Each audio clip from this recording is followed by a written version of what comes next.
الله من الشيطان الرجيم. بسم الله الرحمن الرحيم. وآت ذا القربى حقه والمسكين وابن السبيل ولا تبذر تبذيرا إن المبذرين كانوا إخوان الشياطين وكان الشيطان لربه كفورا. صدق الله مولانا العظيم. الصلاة والسلام عليك يا سيدي يا رسول الله. الصلاة والسلام عليك يا سيدي يا حبيب الله. الصلاة والسلام عليك يا سيدي يا شفيع المذنبين وعلى آلك وأصحابك يا سيدي يا رحمة للعالمين.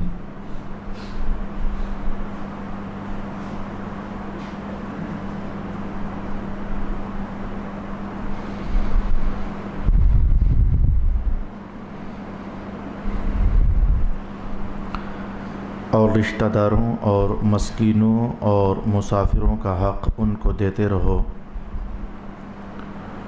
اور اسراف اور فضول خرچ کرنے سے بچو، بے شک فضول خرچ کرنے والے شیطان کے بھائی ہیں، اور شیطان اپنے رب کا بہت ہی ناشکرا ہے۔ صدق اللہ مولانا العظیم۔ اللہ رب العالمین کے فضل اور کرم سے آج سورہ بنی اسرائیل کی آیت نمبر 26 اور 27 کی تلاوت ہوئی۔ آیت نمبر 26 کا پہلا حصہ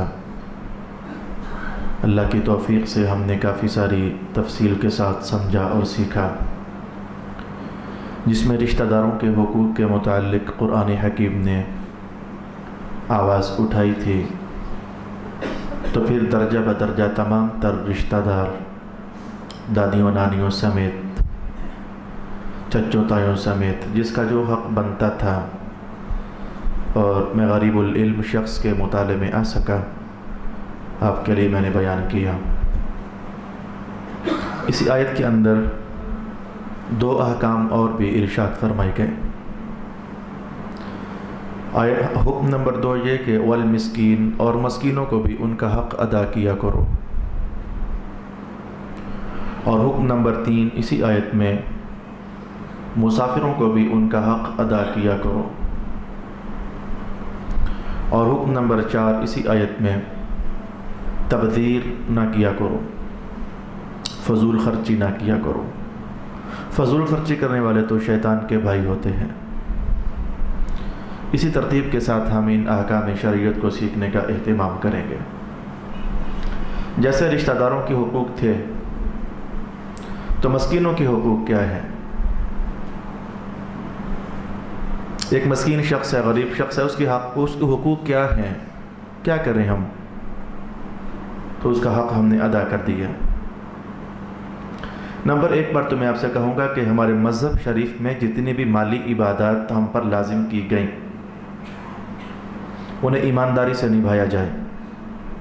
بھئی مثلا زکوٰۃ، ایسے ہی قربانی کے موقع پر قربانی کر دینا، بڑی عید کے موقع پر زکوٰۃ جیسے مسکینوں اور غریبوں تک پہنچتی ہے، تو لامحالہ ہمارے یہاں ایک نظام ہے، قربانی کا گوشت بھی غریبوں اور یتیموں اور مسکینوں تک پہنچتا ہے۔ نمبر 3 فطرانے کا نظام شریعت مطہرہ نے قائم کیا۔ فطرانہ بھی مسکینوں اور غریبوں کا حق ہے۔ نمبر 4 پر عشر کا نظام شریعت پاک نے قائم کیا۔ جن لوگوں کو اللہ تعالیٰ فصلیں، اناج، غلہ جات، پھل فروٹ نصیب فرماتا ہے کھیتیوں کے حوالے سے اور باغوں کے حوالے سے، ان پر عشر کا نظام بہر کیف لازم قرار دیا گیا۔ 5ویں طرح کی بھی ایک عبادت ہے، لیکن وہ آدھی عبادت ہے، آدھی سزا ہے، لیکن ہے درجے میں لازم، مالی عبادت ہے درجے میں لازم۔ آپ لوگ قسمیں اٹھاتے ہو تو توڑ دیتے ہو، تو قسمیں توڑنے پر جو کفارہ ہوتا ہے اس کفارے کی دوہری حیثیت ہوتی ہے۔ ایک حیثیت کفارے کی یہ ہوتی ہے کہ یہ عبادت ہے، اسی لیے اگر کافر بندہ قسم اٹھا کر تو توڑ دے تو اس پر کفارہ نہیں ہوتا، کیونکہ اس پر عبادت نہیں ہوتی۔ اور کفارہ ایک ایسی عبادت ہے کہ لازم تھی نہیں، بندے نے جرم کیا تو لازم ہوئی، تو سزا بھی تو ہوئی، تو الغرض کفارہ ہے۔ یہ میں نے 4-5 طرح کی مختلف مالی عبادات جو ہم مسلمانوں پر لازم ہیں ان کا حوالہ قائم کیا۔ تو زکوٰۃ بھی غریبوں اور مسکینوں کے لیے، انما الصدقات للفقراء والمساکین، یہ لفظ یتیم اس میں داخل نہیں ہے۔ یہ تھوڑی دیر کے لیے اس مغالطے کو ہم سمجھتے ہیں، ہم یہ سمجھتے ہیں کہ یتیم، غریبوں، یتیموں، مسکینوں کو، یہ لفظ یتیموں ہم نے ساتھ داخل کیا اپنے ماحول میں۔ زکوٰۃ غریبوں، یتیموں، مسکینوں کے لیے ہوتی ہے، ہم نے یہ جملہ ساتھ بڑھا دیا اور چلتا ہے ہمارے ہاں، لیکن مذہب میں لفظ یتیم کی ویلیو نہیں ہے۔ مذہب میں غریب اور مسکین کی ویلیو ہے، فقیر اور مسکین۔ وہ یتیم بچہ اگر اپنے مقام پر وہ غریب اور مسکین نہیں ہے تو بھلے یتیم ہے، اس کو زکوٰۃ نہیں دیں گے۔ آج اگر میں مر جاتا ہوں تو میرے بچے یتیم ہو جائیں گے، لیکن آپ کو پتہ ہونا چاہیے کہ میرے پاس جو جمع پونجی ہے وہ میرے بچوں میں جب تقسیم ہو جائے گی تو وہ درجے میں مسکین نہیں ہے۔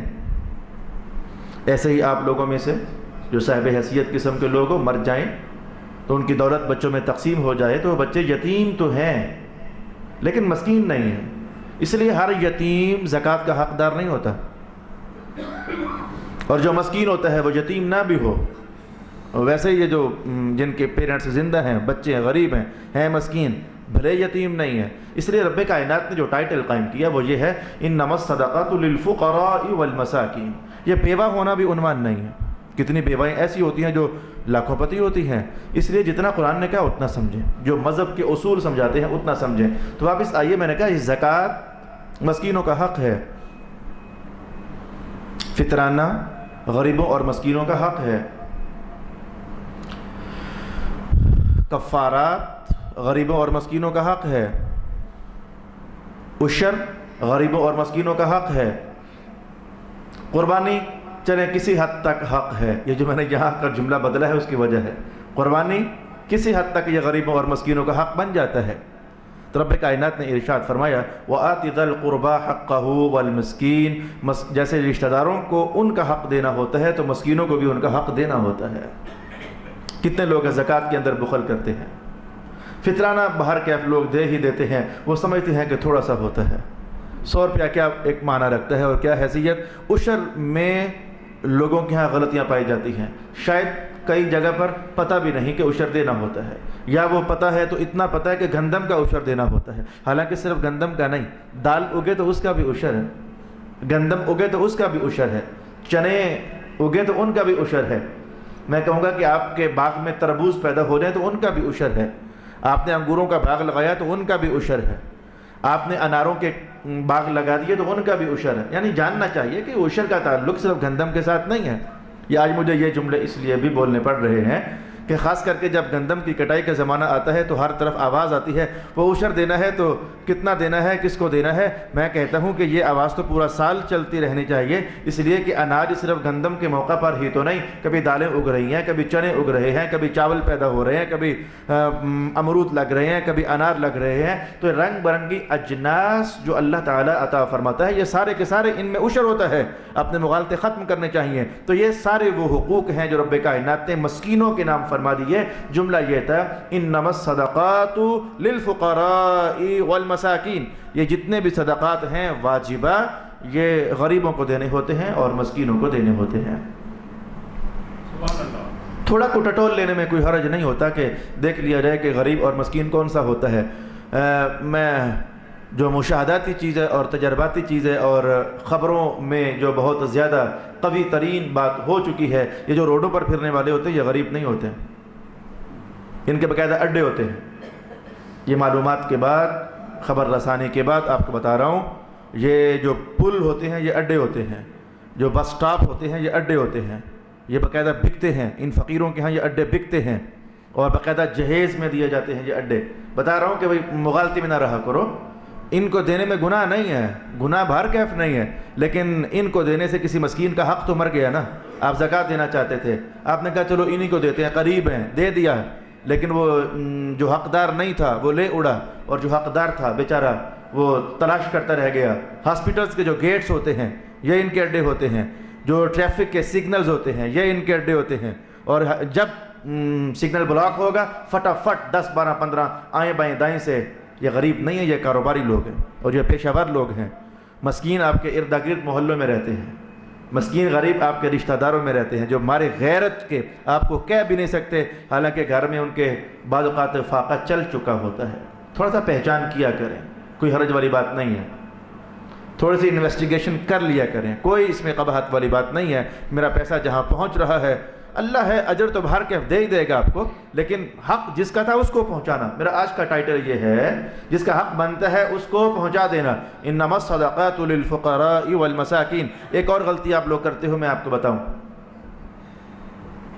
کیونکہ مذہب سیکھنے کے لیے ہم یہاں بیٹھے ہوئے ہیں، کوئی یہ غرض تو ہے نہیں کہ شور شرابے والی تقریر ہو جائے، کوئی اس طرح کا عنوان نہیں ہے، مذہب سیکھنے کے لیے بیٹھے ہیں۔ کتنے فون کالز مجھے آتی ہیں، تو قسم ٹوٹ گئی تو کفارہ ادا کرنا ہے، میں انہیں بتاتا ہوں یہاں کفارہ چل جاتا ہے۔ وہ کہتے ہیں کسی مدرسے میں چلے جائیں، میں کہتا ہوں چلے جاؤ، لیکن جو خاص بات ہوتی ہے وہ جا کر پیسے مدرسے میں استاد کو دیتے ہیں، یہ لے جی پیسے آپ، یہ بتاتے نہیں قسم کا کفارہ ہے، یا بتاتے ہیں تو بس معاملہ کچھ ہے، بتاتا ہوں کیا۔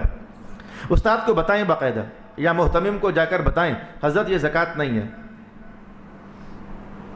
یہ کفارہ ہے۔ زکوٰۃ کو تقسیم کرنے کا سسٹم اور ہے، کفارے کو تقسیم کرنے کا نظام اور ہے۔ اس کی مثال دیکھ لو، مجھے ایک صاحب 1000 روپیہ دیں، کلو علامہ صاحب یہ اپنے مدرسے میں خرچ کر دیں، 1000 روپیہ زکوٰۃ ہے، تو وہ 1000 کا 1000 ہی میں اٹھا کر کے تو کسی ایک اسٹوڈنٹ کو دینا چاہوں تو دے سکتا ہوں، اس میں کوئی بک لے کر دینا چاہوں تو دے سکتا ہوں، 1000 کا 1000، 2000 کا 2000، 3000 کا 3000، 5000 کا 5000، وہ ایک لمیٹیشن ہے وہاں تک، اس سے نیچے میں ایک اسٹوڈنٹ کو دے سکتا ہوں۔ لیکن اگر آپ مجھے کفارہ لا کر دو گے، یہ 1000 روپیہ کفارے کا ہے، تو یاد رکھنا کہ میں وہ 1000 کا 1000 روپیہ ایک اسٹوڈنٹ کو ایک دم نہیں دے سکتا، میں وہ 10 میں تقسیم کروں گا، اور یہی اللہ پاک کا حکم ہے، عشرۃ مساکین، 10 مسکینوں کو کفارہ پہنچانا ہوتا ہے۔ مسکینوں کا حق سمجھا رہا ہوں کہ مدارس کے اندر بھی جا کر اگر کسی کو دینا پڑ جائے، یا گلی محلوں میں کسی کو دینا پڑ جائے، تو 10 بندوں کو نامینیٹ کیا کریں، یہ غریب ہے، یہ غریب ہے، یہ غریب ہے، یہ غریب ہے، یہ غریب ہے، لہذا ہر ایک کو ایک دن میں 2 ٹائم کھانے کے پیسے اس کے حوالے کر دیے جائیں، تو آپ کا کفارہ ادا ہو جائے گا۔ فرق محسوس ہوا کہ کفارہ کی تقسیم کا نظام اور ہے، اور زکوٰۃ کی تقسیم کا نظام اور ہے۔ البتہ اگر ایک اسٹوڈنٹ کو دینا ہو، وہ 1000 کا 1000 روپیہ، تو ایک دن میں نہیں دے سکتا، 100 روپیہ آج دوں گا، 100 پھر کل دوں گا، جب کل آئے گی تو کھانے کا حکم نیا، تو پیسے نئے، تو بندہ گویا کہ نیا، تیسرے دن پھر اس کو 100 دوں گا، چوتھے دن پھر اس کو 100 دوں گا۔ اگر ایک کو دینا بھی ہے تو وہ 10 دن میں ڈیوائڈ کر کے دوں گا، ایک دم سے 1000 روپیہ ایک اسٹوڈنٹ کو نہیں دے سکتا۔ مسکینوں کے حقوق میں سے کفارہ چونکہ ہے، اس لیے آپ کو بتا رہا ہوں کہ مسکینوں کے حقوق ادا کرنے میں احتیاط سے کام لیا کرو۔ یہ 5 چیزیں وہ تھیں جو حقوق لازمہ میں سے تھیں۔ مسکینوں کے لیے کچھ ایسا بھی ہے کہ بطور نفل، بطور صدقات، بطور خیرات آپ پر لازم نہیں تھا، کوئی آپ سے مدد مانگنے آ گیا، یا آپ کو محسوس ہو گیا کہ اس کی ضرورت ہے لیکن حیا کے مارے نہیں کہہ سک رہا، تو آفر کر دینا یا گفٹ دے دینا، نفلی طور پر، صدقے کے طور پر، یا قرض کی آفر کر دینا، یہ مجھ سے آپ 5000 روپے لے لیں۔ لوگ آفر کر دیتے ہیں، تو یہ 5000 لے لیں، یہ آپ 10000 لے لیں، جب ہوں گے تو آپ دے دینا۔ تو یہ چیزیں ہیں مسکینوں کا حق، اور میرا خیال ہے کہ عنوان ہمارا سمجھ آ چکا، ہمیں آگے بڑھ جانا چاہیے۔ وابن السبیل، مسافروں کا بھی حق ہے، ان کو دیا کرو۔ کیا حق ہے مسافروں کا؟ دور حاضر میں بہت سارے مسائل وہ حالات کی تبدیلی کی وجہ سے اپ ڈاؤن کا شکار ہیں، بہت سارے مسائل، ان میں سے ایک سفر کا مسئلہ ہے۔ حالات کی روزے کا مسئلہ دیکھ لیں، گزشتہ زمانوں میں مسافر بندہ، اس نے روزہ رکھنا ہوتا، یہاں سے لاہور جانا ہوتا، تو 100% یہی فیصلہ کرتا کہ میں آج روزہ نہیں رکھوں گا، میں مسافر ہوں، پیدل سفر ہے یا خچروں پر یا گھوڑوں پر یا اونٹوں پر سفر ہے، مجھے لاہور جاتے جاتے کم از کم 12 13 14 گھنٹے لگنے ہیں، تو پیاس سے برا حال ہو جائے گا، نہ ہی رکھوں، پلٹوں گا تو رکھ لوں گا۔ اور آج کے سفروں کی حالات آپ محسوس کر رہے ہو کہ بہت سارے بدل گئے، 4 گھنٹوں میں بندہ لاہور پہنچا ہوتا ہے وداؤٹ اینی تکلیف، وہ پہنچا ہوا لاہور، تو یہ فرق پڑ گیا نا۔ اب وہ اس کا 100% آج کل دل یہی ہوگا روزہ رکھ ہی لوں، جیسے یہ اپ ڈاؤن ہو گیا۔ ایسے ہی نمازوں کا مسئلہ، اور ایسے ہی میں کہوں گا کہ یہ مسافروں کا حق کا مسئلہ، پرانے دور کے جو مسافر تھے ان کے حقوق تھے۔ میں اس کی مثال حدیث میں آپ سے کہتا ہوں۔ رسول پاک علیہ الصلوۃ والسلام جب مدینہ تشریف فرما ہوئے تو ارد گرد جو بستیاں تھیں، علاقہ جات تھے کافروں کے، ان کے ساتھ مختلف قسم کے کمپرومائز اور معاہدے رسول پاک علیہ السلام نے کیے۔ جو کمپرومائز اور جو معاہدہ بھی اسلام کی شان و شوکت کے حق میں تھا، پھر حضور نے کیا۔ ان میں سے ایک معاہدہ یہ تھا، مثلا سنیے، رسول پاک علیہ السلام نے ایک بستی والوں سے کہا کہ ٹھیک ہے ہم تمہیں کچھ نہیں کہیں گے، اگر تم فی الحال اتنا کرو تو ہم تمہیں کچھ نہیں کہیں گے۔ جی کتنا؟ جی حضور نے فرمایا جب ہمارے مجاہد یہاں سے گزرے ہیں، لشکر 10 ہیں کہ 20 ہیں کہ 50 ہیں، اور انہیں ضرورت ہو اور وہ تم سے کھانا طلب کریں تو ان کی مہمان نوازی کر دینا، اس کے بدلے میں ہم تمہیں کچھ نہیں کہیں گے۔ یہ ایک معاہدہ تھا۔ تو مسافر لوگوں کے لیے محسوس کیا کہ رسول اللہ علیہ السلام نے خود متعین کیا کہ بھئی اگر تمہارے پاس سے گزرے انہیں کھانے کی حاجت ہو۔ وہ سورۃ الفاتحہ کا واقعہ تھا حضرت ابو سعید خدری کا، وہ اسی سلسلے کی ایک کڑی تھی۔ ایک قبیلے سے گزر ہوا تو بھوک نے ستایا تو کہا ہمیں کھانا کھلاؤ، بھئی معاہدہ ہے تمہارا ہمارا۔ انہوں نے کہا نہیں کھلاتے، کہا اچھا چلیں ٹھیک ہے، ہٹ گئے۔ اللہ رب العالمین نے ایک بچھو مسلط کر دیا بستی کے سردار پر، اس نے ڈنگ لگایا تو سردار کے دل میں اللہ نے فوراً خیال ڈالا کوئی دم درود والا تلاش کرو، خیال ڈالا فوراً کوئی ہے کوئی دم ڈالنے والا۔ تو کارندوں نے کہا کہ وہ جو آئے تھے ان کے چہرے بڑے ستھرے لگتے تھے، لگتا ہے کہ وہ دم اچھا ڈالتے ہیں۔ بندہ گیا اور جا کر پوچھا دم ڈالتے ہو؟ کہا 40 بکریوں کا ڈالتے ہیں۔ یہ سزا دے رہے تھے نا ان کو، 40 بکریوں کا دم ڈالتے ہیں۔ تو مصیبت میں تھے، کہا چلو 40 بکریاں لے لو۔ اب لے تو لیں 40 بکریاں، دم ڈال دیا، وہ سردار ٹھیک ہو گیا، لیکن اب سوچ میں پڑ کے کہ ان بکریوں کا کیا کریں، پتہ نہیں لینی تھی کہ نہیں لینی تھی۔ خیر اختلاف ہوا، صحابہ نے کچھ نہیں استعمال کر لیں، کچھ نے چھوڑے رکھیں، حضور سے پوچھیں گے تو پھر استعمال کریں گے۔ دربار رسالت میں حاضر ہوئے تو حضور نے فرمایا ہمارا حصہ بھی نکالو، جیسے کہ سمجھا رہے ہیں قرآن تو ہمارے پڑھا تھا نا، ہمارا حصہ بھی نکالو۔ تو محسوس ہوا یہ مسافروں کا حق، انہیں کھانا کھلا دینا۔ پرانے دور میں تو ایسا تھا، لیکن آج کے دور میں حالات بدلے۔ وہ لمبے سفر اس طرز پر نہیں ہے کہ قافلہ آ رہا ہے، پڑاؤ ڈالا ہے، ان کا پانی ختم ہو گیا ہے، ان کے کپڑے پھٹ گئے ہیں، یا ان کے جوتے ٹوٹ گئے ہیں، یا ان کا سامان راستے میں چوری ہو گیا ہے، تو لہذا بھی ارد گرد کے لوگ ان کا حق ادا کریں۔ آج کل ایسا نہیں ہے، آج کل گاڑیوں کی حالات ہے۔ اگر آپ بس میں سفر کر رہے ہو یا ٹرین میں، خراب ہو گئی تو آپ کی کوئی ذمہ داری نہیں ہے، آپ کو کوئی پریشانی نہیں ہے۔ وقت گزر رہا ہے، ضائع ہو رہا ہے، یہ تو ہے، لیکن اخراجات کے حوالے سے آپ کی کوئی ٹینشن نہیں ہے۔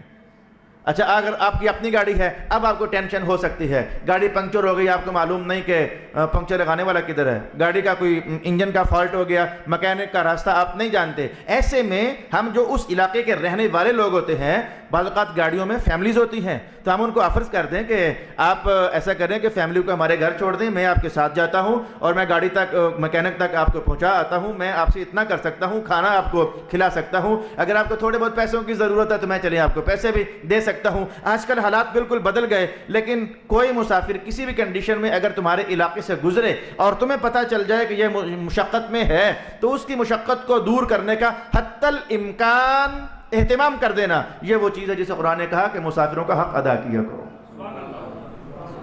یہ راستہ پوچھنا یہ بھی مسافروں کا حق ہے، اور ہم پر لازم ہے کہ صحیح راستہ بتائیں، لیکن ویسے نہیں جیسے لوگ مجھے بتاتے ہیں۔ میں ایک بار سیالکوٹ گیا تو اس وقت پہلی بار گیا تھا، کچا گھڑا کوئی جگہ کا نام ہے، کچا گھڑا یا پکا گھڑا مجھے یہ بھی یاد نہیں، کوئی جگہ کا نام ہے، تو 8-9 سال پہلے کی بات۔ تو میں نے ایک صاحب سے کہا جی ہم نے 2 کچے گھڑے جانا ہے تو راستہ، کہنے لگے یہاں سے 10 کلومیٹر آگے۔ چلا گیا تو وہاں پہنچا تو میں ٹائم نوٹ کرتا ہوں، ریڈنگ نوٹ کرتا ہوں، 10 کلومیٹر ہو گئے، تو میں جب وہاں پہنچا انہوں نے کہا وہ تو 3 کلومیٹر پیچھے رہ گیا، یہ راستہ غلط بتا دیا۔ تو راستہ اٹکل پچو سے راستہ نہ بتاؤ، مسافر کا حق ہے، اسے ڈسٹرب نہ کرو۔ اگر تم نہیں راستہ بتا سکتے تو میں کہوں گا کہ نہ بتاؤ، کہو جی بھائی کسی اور سے پوچھ لو، میں نہیں جانتا.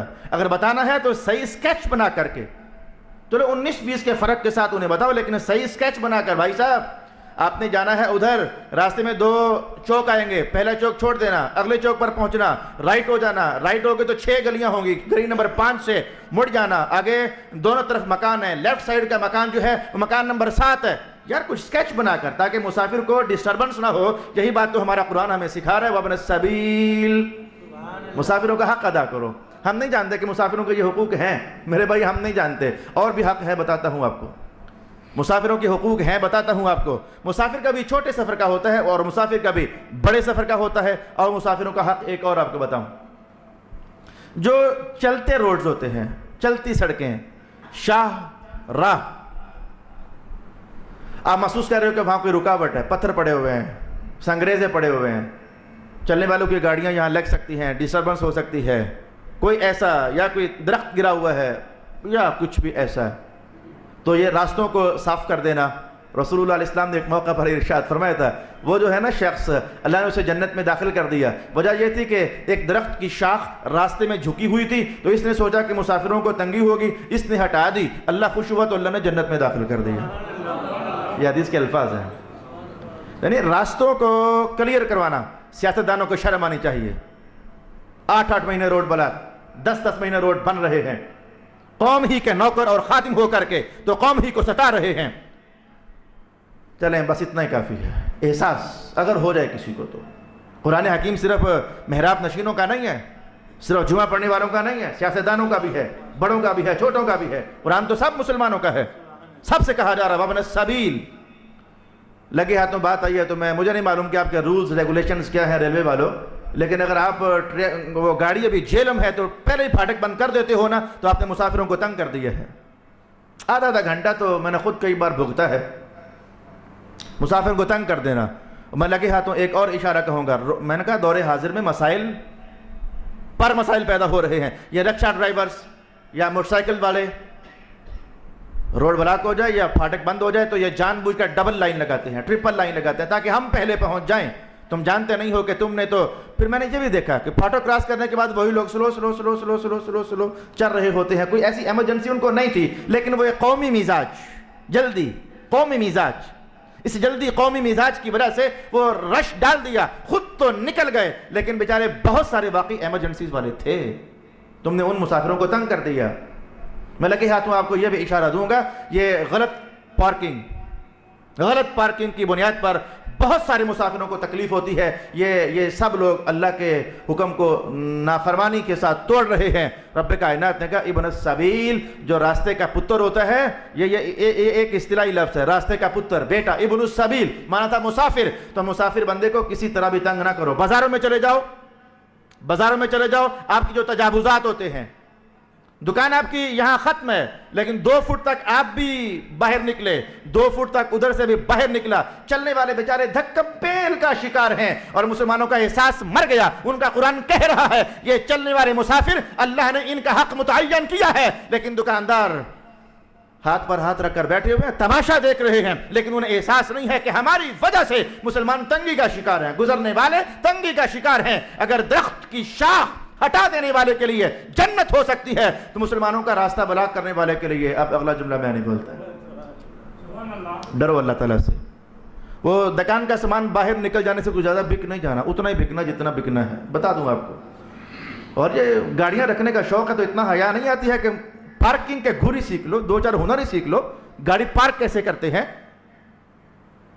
غلط ٹرن کر رہے ہوتے ہیں، رش کے علاقے میں ٹرن.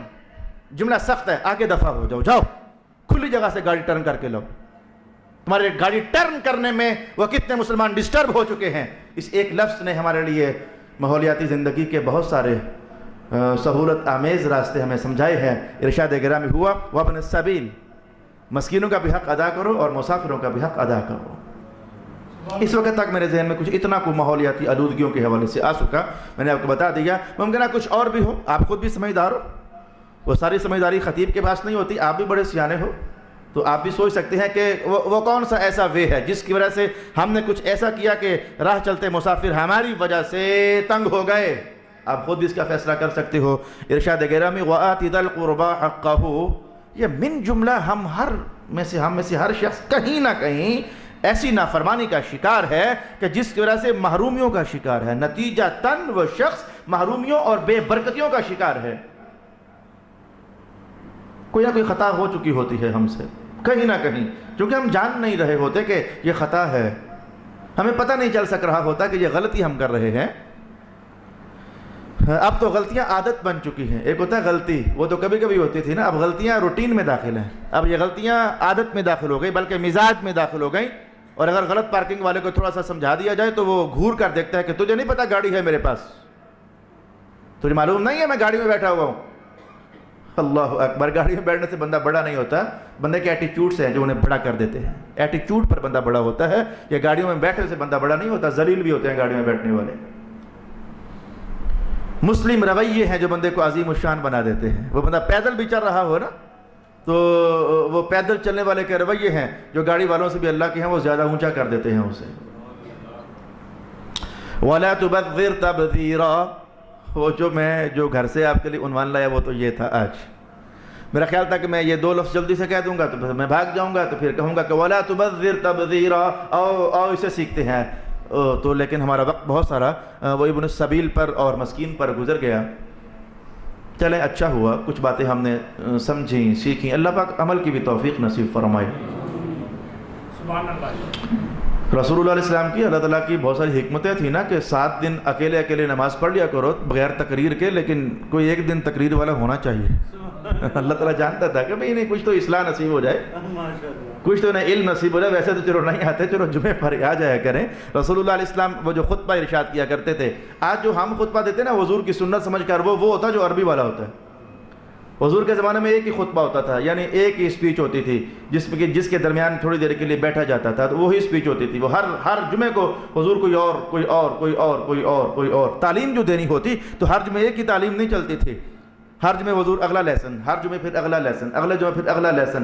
تو وہ اب چونکہ ہمیں عربی آتی نہیں ہے تو ہمارے یہاں وہ نظام کچھ ایسا ڈسٹرب ہو گیا کہ وہ جو خطبہ عربی ہوتا ہے وہ کوئی ایک ہی، اور پھر جو اردو میں اسپیچز ہوتی ہیں وہ چلیں کہیں چینج ہوتی رہتی ہیں، تو کہیں انہیں کو دہرا کر کے تو ثواب حاصل کیا جاتا رہتا ہے۔ تو یہ جمعے کی حکمتیں، یہ عید الفطر کے موقع پر حضور کا خطبہ، یا پھر عید الاضحیٰ پر حضور کا خطبہ، یا پھر علم کی مجالس قائم کرنے کے حوالے سے رسول اللہ کی ترغیبات۔ بھئی ترغیبات سے میرا اشارہ اس بات کی طرف ہے کہ آج جب رات کو حضور مسجد میں تشریف لائے تھے تو صحابہ پاک خیر کما رہے تھے، ادھر والے ذکر اذکار میں مصروف ہو کر خیر کما رہے تھے، اور ادھر والے قال اللہ قال الرسول قال الرسول قال اللہ قال الرسول، قرآن حدیث وہ احکام ایک دوسرے کو سکھا رہے تھے، تو خیر کما رہے تھے۔ میں نے کہا حضور کی ترغیبات، علم کی مجالس کی حضور کی ترغیبات، تو رسول اللہ علیہ السلام نے کہا خیر ادھر بھی ہے خیر ادھر بھی ہے، پر میں بیٹھوں گا ادھر جو علم سکھا رہے ہیں، اس لیے کہ رب کائنات نے مجھے استاد بنا کر جو بھیجا ہے۔